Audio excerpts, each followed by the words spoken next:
Aquarius workshop. Transform fear and hate into truth and love. I start with a quote from Pathwork Lecture 244 with the title, Be in the world but not of the world. And the quote is as follows. Light meeting darkness initially distorts vision. Being is fraught with the threat of non-being. So on the level of your consciousness, you exist in a world torn between the forces of good and the forces of evil. The more the spirit penetrates, the more truth and love transform untruth and fear and hate. End of quote from Pathwork Lecture 244. Because we have forgotten our task of bringing light into the darkness and do not experience the connection with the true self, we hate imperfection, reject ourselves and therefore fear ourselves. And as long as we fear ourselves, we also fear life, death, love, pleasure, change, loss, the unknown. As long as we do not face this fear, we project our fear and hate onto the outside world, causing us to lose touch with the truth. We resist admitting this agonizing self-hate because we secretly believe that hating imperfection is justified. But when we hate ourselves, we are unable to love, and we compulsively hate others to deny our self-hate, which only reinforces that self-hate. When we face all hate and fear with gentleness, humbly accept imperfection, and forgive mercifully, and strengthen our inner willpower for happiness, then fear and hate will transform into truth and love. In this workshop we will explore with a loving curiosity 3 themes of the Pathwork Lectures regarding this transformation process. The first theme, weakening the influence of your idealized self. The ego consciousness anxiously, proudly and stubbornly clings to an idealized self as protection against pain and to hide its inner destructive aspect. It listens to a superimposed conscious which, like a slave driver, drives us to impossible feats with its excessive expectations and high demands. It demands instant perfection and hates every mistake.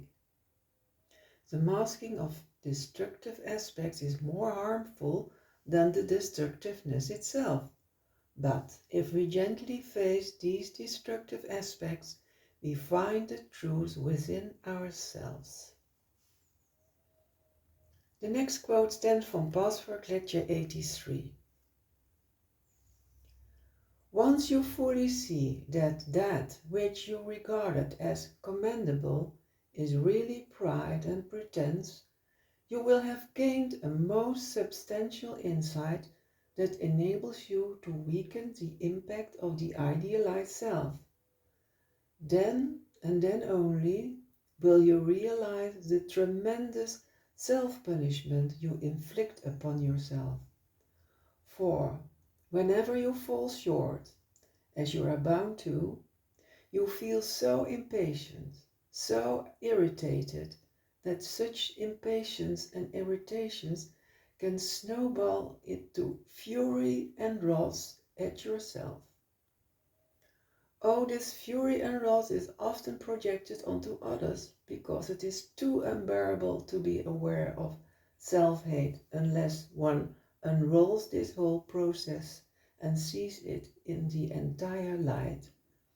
End of quote from Pathwork Lecture 83. The second theme, letting go of your forcing currents. Subconsciously, the inner child is convinced that it can only be happy if everyone does what it wants. And if he doesn't get happiness, the child reasons that unhappiness is inevitable and tries to enjoy unhappiness. Out of revenge, it wants to punish others by provoking misfortune and self-destruction. Because this process is unconscious, we do not realize that we are causing unhappiness ourselves, and we look for the cause in the hostile, unsafe outside world. The next quote stems from Pathwork Lecture 157. Ask yourself what it is you want from the other. When you are bound, so resentful, so afraid, so weak, so unable to be yourself.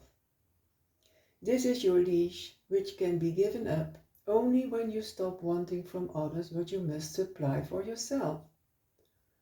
Whatever it is you find you need from others, verbalize it consciously to yourself. This will bring you nearer to letting go.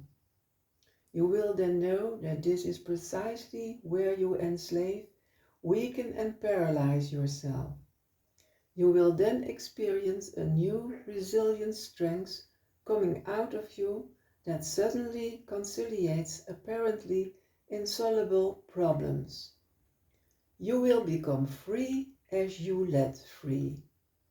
End of quote from Pathwork Lecture 157. The third and last theme. Transforming fascination for destructive creation. It is a sign of growth when we see the truth that we create this life ourselves, that the fascination for destructive creation is consciously chosen, that we enjoy it and do not wish to give it up. The truth is that when we harm ourselves, we always hurt others, and we rightly feel guilty about these negative creations. The next step is realizing that we do not have to give up pleasure, but can transform the fascination for destructive creation into a fascination for positive creation. Positive creation is more natural and easier and does not cause fear, hate, guilt, self-blame or suffering, but pure joy and peace. The last quote stems from Pathwork Lecture 176.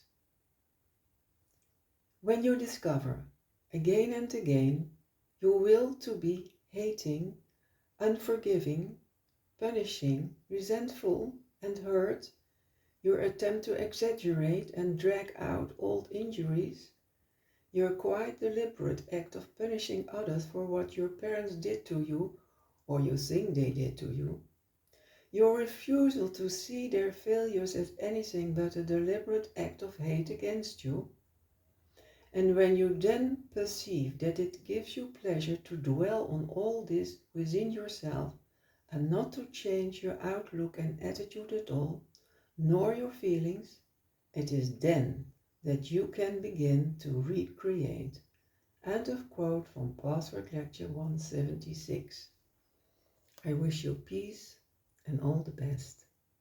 Thank you.